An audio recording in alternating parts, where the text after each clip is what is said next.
Hi everyone, welcome back to my YouTube channel. तो आज मैं आपके लिए लाई हूँ क्लास 11 की इंग्लिश का चैप्टर नंबर 2। हम लोग स्नैपशॉट पढ़ रहे हैं। स्नैपशॉट का हमारा चैप्टर नंबर 2 है। हमारे चैप्टर का नेम है द एड्रेस। इसके ऑथर है मार्गा मिनको। और ये जो चैप्टर है, इस चैप्टर का हम लोगों ने 2 पार्ट पढ़ चुके हैं, यानी कि पार्ट 1 और पार्ट 2 हम लोगों ने कंप्लीट कर लिया है। उसमें हम लोगों ने एक्सप्लेनेशन देखा था, वो भी हिंदी में देखा था। तो जिन भी स्टूडेंट्स ने अभी तक एक्सप्लेनेशन इस स्टोरी की नहीं पढ़ी है, तो प्लीज़ जल्दी से जाइए और पढ़ लीजिए। ओके गाइस, और आज हम लोग शॉर्ट क्वेश्चन आंसर जल्दी से कंप्लीट करेंगे। कुछ ज़्यादा शॉर्ट क्वेश्चन आंसर नहीं है, मिनिमम है। ओके गाइस, तो फिर अब हम लोग जल्दी से स्टार्ट करते हैं। बट मैं आपसे एक रिक्वेस्ट करूँगी कि प्लीज़ मेरे चैनल को सब्सक्राइब करिए, क्योंकि हमारे चैनल पे आपको क्लास 11 की इंग्लिश से रिलेटेड सारी वीडियोस मिलती हैं। सो आपके लिए बहुत ज़्यादा हेल्पफुल है हमारा यूट्यूब चैनल। ओके गाइस, और साथ ही साथ मेरी वीडियो को लाइक भी करिए, शेयर करिए ज़्यादा से ज़्यादा लोगों तक। और कोई भी क्वेश्चन हो तो प्लीज़ कमेंट करके पूछ लीजिए, ठीक है। सो हम लोग जल्दी से स्टार्ट करते हैं अपने क्वेश्चन आंसर। हमारा फर्स्ट क्वेश्चन है, comment on the title of मार्गा स्टोरी द एड्रेस।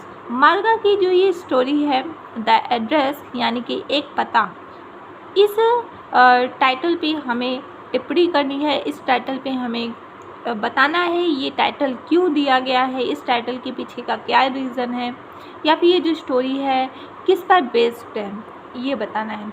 सो हमारा आंसर है the story has aptly been given the title the address. ये जो स्टोरी है, इसका जो टाइटल है द एड्रेस, ये बहुत ही अच्छा टाइटल दे रखा है मार्गा जी ने, बहुत बढ़िया है इस स्टोरी का। ये जो टाइटल है बिल्कुल बेस्ट है। In fact the entire story moves around Mrs Dorling address. ये जो पूरी की पूरी स्टोरी है वो मिसेस डॉर्लिंग के एड्रेस के इर्द गिर्द घूमती रहती है। मिसेस डॉर्लिंग का एड्रेस नंबर 46 मार्कोनी स्ट्रीट, यानी कि मिसेस डॉर्लिंग का जो एड्रेस है नंबर 46 है, यानी कि हाउस नंबर 46 है, मार्कोनी स्ट्रीट में है। She had taken away all the valuables from the narrator's mother. और उन्होंने नरेटर की जो मदर है उनकी सभी कीमती वस्तु को ले लिया था, अपने घर पर रख लिया था, एक तरह से हड़प लिया मानो, ये भी कह सकते हैं। The narrator went to the that address twice after the war. जो नरेटर है यानी कि मिसेस एस की डॉटर। ओके गाइस, ये जो पूरी स्टोरी थी वो मिसेस एस की डॉटर ने लिखी है, इसीलिए यहाँ पर नरेटर शब्द जहाँ भी आए उस जगह पे आप लोग समझ जाइएगा कि यहाँ पर मिसेस एस की डॉटर के बारे में बात की जाती है। तो मिसेस एस की जो डॉटर है वो वार यानी कि युद्ध के बाद वापस आती है अपने घर। तब उन्हें बहुत सारी चीज़ों की याद आती है, तब वो उस एड्रेस पे पहुंचती हैं। वो उस एड्रेस पे 2 बार जाती हैं, फिर उसके बाद but she had a better experience. और उन दोनों बार जाने के बाद उनका जो एक्सपीरियंस था, जो अनुभव था, वो बहुत बुरा था। कुछ खास अच्छा तो बिल्कुल भी नहीं था, क्योंकि उन्होंने देखा कि भाई उनका जो भी सामान है वो उस स्थिति में नहीं है जिस स्थिति में उन्होंने उम्मीद की थी। उनका जो सामान है वो बहुत ही ज़्यादा अव्यवस्थित था, बहुत ही ज़्यादा बेकार स्थिति में था। सी फाइनली रिजॉल्व्ड। फिर उसके बाद अंततः उन्होंने, मिसेस एस की जो डॉटर थी, उन्होंने दृढ़ संकल्प लिया, एक खुद से वादा किया कि टू फॉरगेट दैट एड्रेस, यानी कि वो उस पते को भूल जाएंगी। नेक्स्ट हमारा क्वेश्चन है question number 2, what takes the narrator to Mrs Darling's house twice. अब देखो क्या हुआ, जब नरेटर जो है वो मिसेस डॉर्लिंग के हाउस जब 2 बार जाती हैं, तब वो क्या, मतलब उन दोनों बार में वो क्या करती हैं, व्हाट वॉज हर एक्सपीरियंस दे, और साथ ही साथ वहाँ पर उनका कैसा एक्सपीरियंस रहता है। ओके, सो हमारा आंसर है Mrs Darling had taken away all the valuable of her mother for safe keeping. जो मिसेस डॉर्लिंग है वो नरेटर की जो मदर हैं उनकी सभी वैल्यूएबल जितनी भी कीमती वस्तुएं हैं उन सभी चीज़ों को अपने घर ले आती हैं और ये कह कर के ले आती कि भाई मेरे घर पर ये सभी चीज़ें सुरक्षित रहेंगी। इसलिए the narrator wanted to see and touch those things once, और जो नरेटर है यानी कि मिसेस एस की जो डॉटर है वो उन सभी चीज़ों को एक बार देखना चाहती हैं, एक बार छूना चाहती हैं। In the first visit in to Marconi street, जब वो पहली बार मार्कोनी स्ट्रीट में आती हैं, Mrs Darling refuse to recognise her. उस टाइम पर मिसेस डॉर्लिंग जो है वो उनको पहचानने से ही इनकार कर देती हैं। इन द सेकेंड विजिट, फिर उसके बाद जब वो दोबारा मिलने आती है तब it was Mrs Darling daughter. उस टाइम पर उनकी मुलाकात मिसेस डॉर्लिंग की डॉटर से हो जाती है जो कि 15 साल की लड़की है। हु ओपनड द डोर, और उस लड़की ने वो लड़की दरवाज़ा खोलती है अपने घर का। But this time the sight of her ill arranged thing distressed her. अब क्या हुआ, जब वो घर के अंदर जाती हैं तब वो अपनी वस्तुओं का रख रखाव, अपनी वस्तु का अव्यवस्थित ढंग से जो रख रखाव था वो देख करके वो बहुत ज़्यादा दुखी हो जाती हैं। सो हमारा नेक्स्ट क्वेश्चन है question number 3। How did the narrator and Mrs Dorling recognise each other. जो नरेटर है यानी कि मिसेस एस की जो डॉटर है और मिसेस डॉर्लिंग है वो एक दूसरे को कैसे पहचानती हैं। The narrator knocked eight Mrs Dorling house. जो मिसेस एस की डॉटर है वो मिसेस डॉर्लिंग के घर का दरवाज़ा खटखटाती है। मिसेस डॉर्लिंग रिकॉग्नाइज्ड हर। फिर उसके बाद मिसेस डॉर्लिंग जो है वो पहचान जाती हैं उन्हें। And even asked how she had come back alive from the war. Mrs Darling Mrs S की डॉटर से पूछती कि आप युद्ध से जिंदा वापस कैसे लौट आई, क्योंकि युद्ध पे जाने वाले मैंने मतलब उन्होंने उम्मीद ही नहीं की थी कि इनकी जो बेटी है युद्ध पे जा रही है तो वापस आएगी भी, ऐसा कुछ भी उम्मीद नहीं थी उन्हें। और जब उन्होंने अपने सामने उस लड़की को जिंदा देखा तो इस वजह से उन्हें आश्चर्य भी हुआ। But she did not let the narrator enter her house. लेकिन उसके बावजूद भी उन्होंने जो मिसेस एस की जो डॉटर थी उसको अपने घर में एंट्री नहीं दी, अपने घर में घुसने नहीं दिया। The narrator recognised Mrs Dorling. जो नरेटर है वो मिसेस डॉर्लिंग को कैसे पहचानती इसके बारे में बताया है कि the narrator recognised Mrs Dorling from the cardigan she was wearing, it was her mother's. जो नरेटर है उसने देखा कि मिसेस डॉर्लिंग ने उनकी माँ का कार्डिगन पहन रखा है जो कि हरे रंग का है, और ये कार्डिगन भी मिसेस डॉर्लिंग अपने उनके घर से ले आई थी उनकी माँ से। तो वो पहचान गई भैया ये मिसेस डॉर्लिंग ही है। नेक्स्ट क्वेश्चन है हमारा who was Mrs Darling. Mrs Darling कौन थी। How did the she rob or cheat Mrs S of all her antique and silver. और वो मिसेस एस को किस तरह से उनकी जो अमूल्य वस्तुएं थी और चांदी सिल्वर की कटलरीज जो भी थी उन सभी चीज़ों के लिए उन्होंने कैसे मिसेस एस को लूटा, कैसे उनके साथ उन्हें धोखा दिया। सो हमारा आंसर है Mrs Darling was an old acquaintance of Mrs S. Mrs Darling Mrs S की पुरानी परिचित थी। She turned up unexpectedly during the war time. और वो युद्ध के समय पर अचानक ही आकस्मिक रूप से वो उनकी मुलाकात हो गई थी।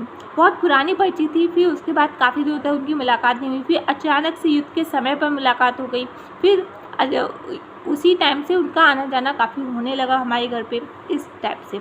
सी सजेस्टेड डैट द सिल्वर। और उन्होंने उन्हें एक सुझाव दिया कि वो अपने घर में जितना भी सिल्वर है यानी कि चांदी के सामान जितना भी है एंड अदर एंटिक वैल्यूबल और भी जितनी दुर्लभ पुरानी जितनी भी वस्तुएं हैं जो बहुमूल्य हैं वो उन सभी चीज़ों को उनके घर पर ले जाने दें, यानी कि मिसेस डॉर्लिंग को दे दें और वो उन सभी चीज़ों की रखवाली करेंगे, सेफ रखेंगे अपने घर पर। She won the confidence of Mrs S. और जो मिसेस डॉर्लिंग है वो मिसेस एस का विश्वास जीत लेती है and carried away everything to her own house. और मिसेस एस के घर का जितना भी सिल्वर था और जितना भी बहुमूल्य सामान था वो सारा सामान अपने घर ले जाती हैं। Later on she played foul and kept all दूस थिंग विद हर। और साथ ही साथ उनका सभी सामान उनसे लूट कर ले जाती हैं और उनको धोखा दे देती हैं। मिसेस एस को धोखा देती है कौन, मिसेस डॉर्लिंग। नेक्स्ट क्वेश्चन है हमारा how was the narrator convinced.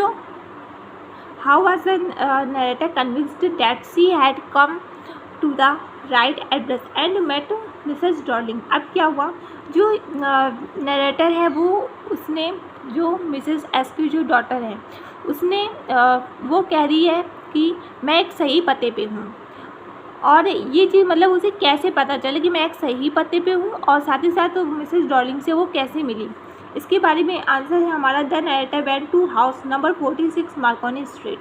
Mrs S की डॉटर जाती है हाउस नंबर 46 पे मार्कोनी स्ट्रीट पे पहुंचती है।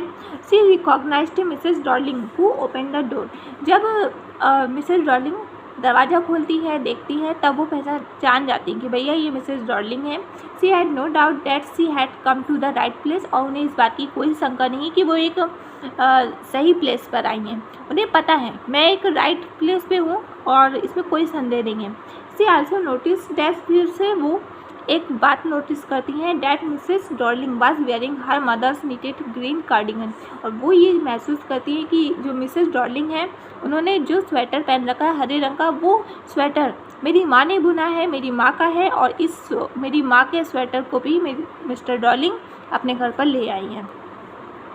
नेक्स्ट क्वेश्चन है हमारा, why did Mrs S allow Mrs Dorling to take away all her precious thing to her house? Why did not the narrators object to it in time?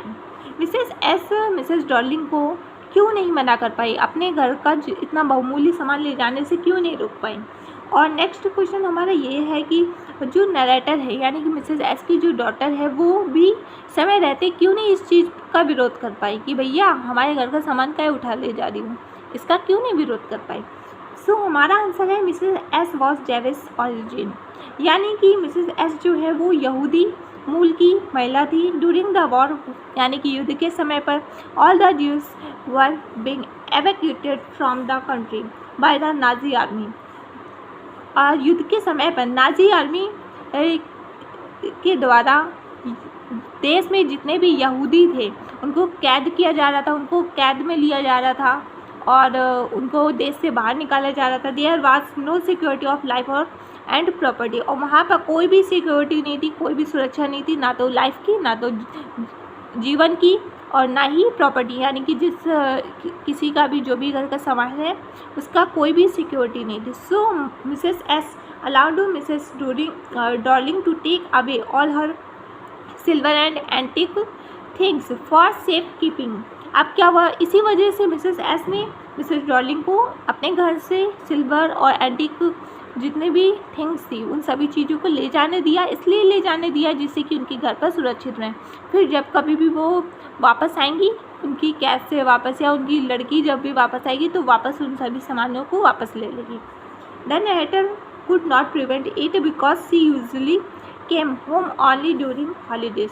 जो narrator है यानी कि Mrs S की जो daughter है वो इसलिए नहीं रोक पाई क्योंकि वो भी घर बहुत ही कम आती थी, अपने घर केवल छुट्टियों के दौरान ही आती थी, इस वजह से वो भी नहीं रोक पाई। नेक्स्ट क्वेश्चन है हमारा क्वेश्चन नंबर 7। सो हमारा क्वेश्चन नंबर 7 है, what was the narrator attitude toward her things transferred to Mrs Dorling house. Mrs Dorling के हाउस में जितना भी सामान पहुंचा दिया गया था, जितना भी मिसेस डॉर्लिंग अपने घर पर ले जा चुकी थी, मिसेस एस का जितना भी सामान ले गई थी उन सभी सामान के प्रति मिसेस एस की बेटी का, मिसेस एस की डॉटर का क्या व्यवहार था, क्या एटीट्यूड था? सो हमारा आंसर है the narrator come back home at the end of the war. जो मिसेस एस की डॉटर है यानी कि इस स्टोरी की जो नरेटर है वो युद्ध के बाद, जब युद्ध ख़त्म हो जाता है उसके बाद घर वापस आती है। She had lost her interest in the silver cutleries and plates which had been taken away by Mrs Dorling. जो भी मिसेस डॉर्लिंग अपने घर में जितना भी सामान ले गई थी उन सभी सामान के प्रति जो भी इंटरेस्ट था मिसेस एस की डॉटर को, वो इंटरेस्ट उन्होंने अब खो दिया था, बट फॉर वंस, लेकिन एक बार के लिए। She wanted to see them, वो एक बार उनको देखना चाहती थी, एंड टच दैम, और एक बार उनको छू कर देखना चाहती थी। She felt very unhappy to see her things against tastelessly in Mrs Dorling house. जब मिसेस डॉर्लिंग के हाउस में जाती हैं तब वो देखती कि उनकी इतनी बहुमूल्य वस्तुओं को किस तरह से रखा गया है, कितनी अवस्थित तरह से रखा हुआ है। तो ये सभी चीज़ें देख करके उनका मन दुखी हो जाता है, वो बहुत ज़्यादा अनहैप्पी हो जाती हैं। तब वो क्या करती हैं, so she resolved not to claim them back. फिर उसके बाद वो एक दृढ़ संकल्प लेती हैं कि अब मैं इस एड्रेस को हमेशा के लिए भूल जाऊंगी, ना रहेगा एड्रेस, ना रहेगा सामान, और ना तो मैं दोबारा इस सामान को देखूंगी, इससे मुझे दुख भी नहीं होगा। अब हमारा नेक्स्ट क्वेश्चन है question number 8, how did the narrator discover from certain that the woollen table cloth was hers. अब क्या हुआ, जो नरेटर है वो उन्होंने कैसे जो टेबल पर बिछा हुआ जो क्लॉथ था, उन्हीं जो कपड़ा था उस पर कैसे मतलब उन्होंने पहचाना कि ये मेरा है, ये भी हमारे घर से ही लाया हुआ है। सो हमारा answer, in her second visit to Mrs Dorling house, जब नरेटर मिसेस डॉर्लिंग के घर पर दूसरी बार आई, she notice the woollen table cloth, तब उन्होंने नोटिस किया कि इनका एक टेबल पर एक कपड़ा बिछा हुआ है जो कि वुलन का है, यानी कि ऊन का बुना हुआ है। इट वॉज हर, और जो कि उनका है। She remember that there was a burn mark on the edge, और उन्हें याद आया कि भाई इसी कपड़े में किसी किनारे पर एक जला हुआ निशान है, विच वॉज नेवर रिपेयर्ड, जिसे कभी भी रिपेयर नहीं किया जा सका। सो आज भी वहीं पर वो जला हुआ निशान जरूर होगा। इसी वजह से सी रैन हर फिंगर ऑन इट, और इसी वजह से उन्होंने अपनी जो उंगलियां हैं उस कपड़े पे ऐसे फिराई, और फिर उसके बाद कुछ ही टाइम बाद उन्हें वो छेद मिल गया। एंड आइडेंटिफाइड इट, उसके बाद उन्होंने उसकी पहचान कर ली। सो हमारा नेक्स्ट क्वेश्चन है question number 9, why did the narrator leave Mrs Dorling house in such a hurry. जो नरेटर है उन्होंने मिसेस डॉर्लिंग का जो घर है उन्होंने इतनी जल्दी क्यों छोड़ दिया, जल्दी से क्यों मिसेस डॉर्लिंग के घर से जल्दी से बाहर क्यों आ गई। सो हमारा आंसर है, the narrator had a painful experience on her first visit to Marconi street.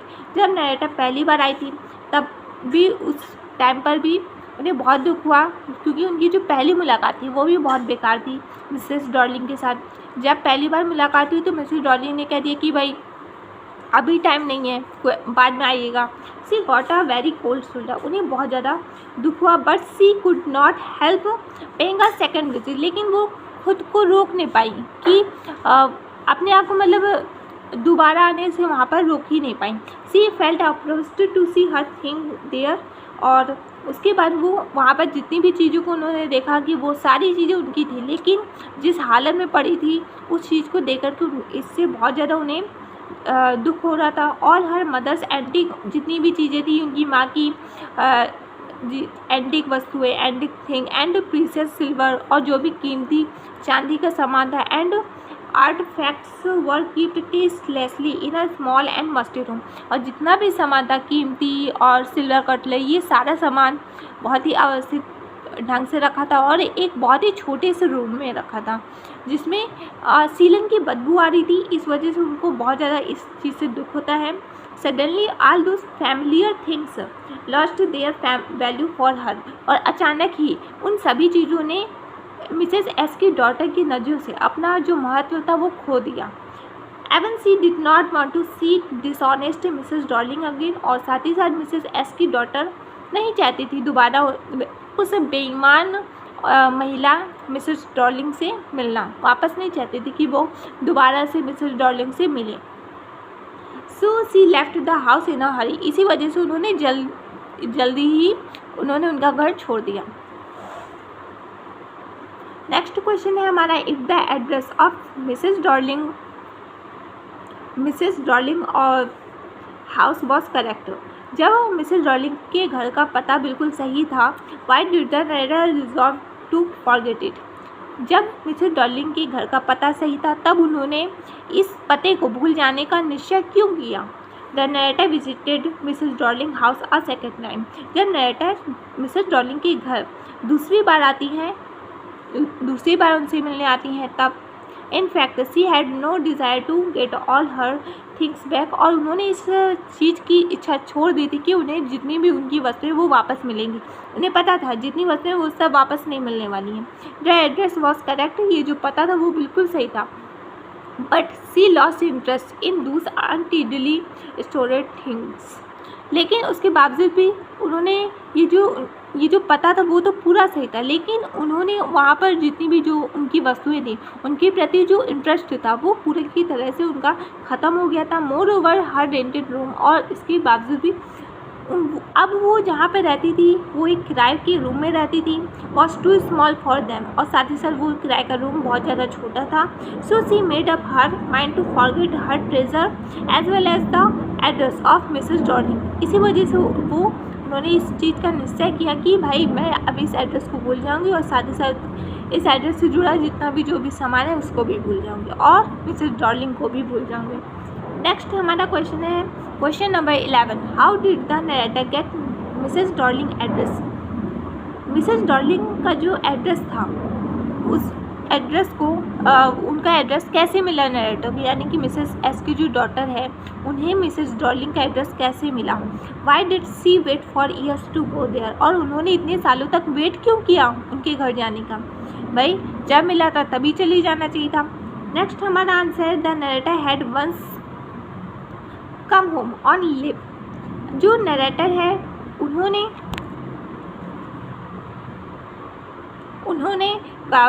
जो घर उन्होंने छोड़ दिया था, जो पहले वाला जो घर था उसको छोड़ दिया था। सी वॉज इंट्रोड्यूस्ड। अब क्या हुआ देखो, मेन इस लाइन का मतलब सही से समझिए। जो नरेटर है वो अपने घर छुट्टी मनाने के लिए आई थी, छुट्टी लेकर के अपने घर आई थी क्योंकि वो आर्मी में थी। ठीक है, अब उसको छुट्टी मिली तब वो अपने घर आई। जब घर आई तब उसने देखा कि मेरे घर से काफ़ी चीज़ें गायब हैं। उसी टाइम पर उसकी माँ ने क्या किया, she was introduced by her mother. मेरी माँ ने यानी कि जो नरेटर की माँ है उन्होंने तब बताया कि भाई कौन है ये मिसेस डॉर्लिंग कौन है, और उन्होंने सामान किस तरह से ले गई। Her mother to her old acquaintance Mrs Dorling, उन्होंने बताया कि भाई ये जो मिसेस डॉर्लिंग है वो इनकी कोई पुरानी परिचित है। Who was taking away the suitcase stuffed with their valuable to her own house, और उन्होंने ये भी बताया कि वो जब भी आती थी तभी उनके घर से कुछ ना कुछ सामान अपने साथ ले जाती थी। The mother told the narrator Mrs Dorling address. उसी टाइम पर उन्होंने बताया जो नरेटर की जो मदर है उन्होंने बताया नरेटर से कि भाई मिसेस डॉर्लिंग का एड्रेस उन्होंने बताया, and asked her to remember that, और साथ ही साथ हमेशा पूरी लाइफ याद रखने को भी कहा कि भैया जब इस एड्रेस को याद रखना, हमें हमारा सामान वापस भी चाहिए तो वापस जब लेने जाना तो इस एड्रेस को याद रखना, तभी तो जा पाओगे अपने सामान तक।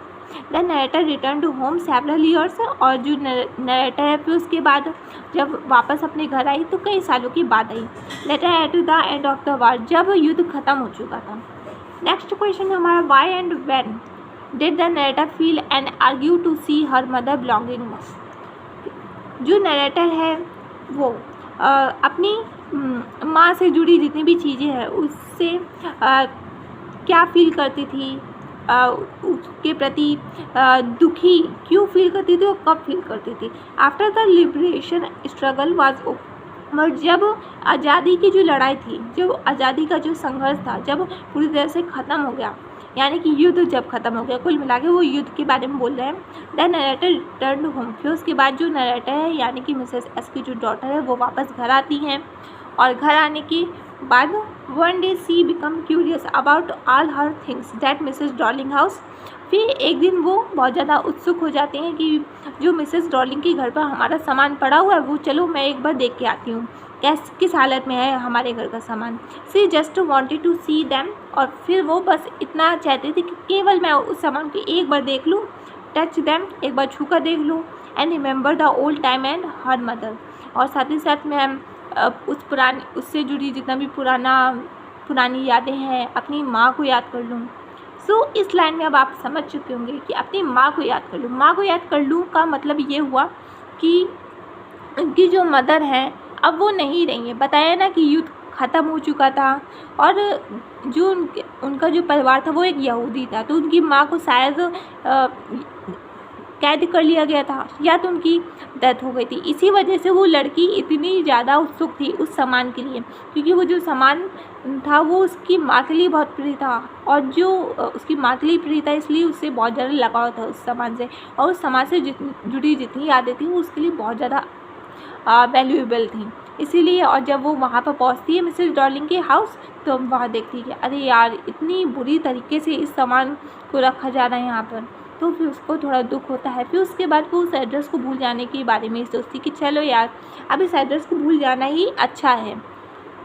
सो आई होप आपको सारे शॉर्ट क्वेश्चन आंसर समझ में आए होंगे। ओके गाइस, और मैं कल आपके लिए लाऊंगी लॉन्ग क्वेश्चन आंसर वाला वीडियो, तो ज़रूर देखिएगा लॉन्ग क्वेश्चन आंसर वाला वीडियो, क्योंकि एग्ज़ाम में सारे क्वेश्चन आते हैं, शॉर्ट क्वेश्चन भी पूछे जाते हैं, लॉन्ग क्वेश्चन भी पूछे जाते हैं। तो ऐसा तो होगा नहीं कि आप शॉर्ट पढ़ लेंगे तो शॉर्ट पढ़कर ही आपके एग्ज़ाम में अच्छे नंबर आ जाएंगे। अगर आपको एग्ज़ाम में अच्छे मार्क्स लाने हैं तो आपको शॉर्ट क्वेश्चन आंसर और लॉन्ग क्वेश्चन आंसर दोनों की ही बराबर प्रैक्टिस करनी पड़ेगी। ओके गाइस, तो मैं उम्मीद करूँगी आप शॉर्ट क्वेश्चन आंसर की प्रैक्टिस करेंगे, साथ ही साथ जो एक्सप्लेनेशन मैंने पढ़ाया था उसको उसका रिवीजन करेंगे। फिर उसके बाद मैं कल आपको लॉन्ग क्वेश्चन आंसर पढ़ाऊँगी। और आज के लिए बाय बाय। ओके गाइस, हाँ एक बात और मैं आपसे कहना चाहूँगी कि मेरे चैनल को सब्सक्राइब करिएगा, वीडियो को लाइक करिएगा, शेयर करिएगा अपने भाई बहनों के साथ, अपने फ्रेंड्स के साथ, और कोई भी क्वेश्चन हो तो प्लीज़ कमेंट करके पूछ लेना। ओके बाय, जय हिंद, जय भारत।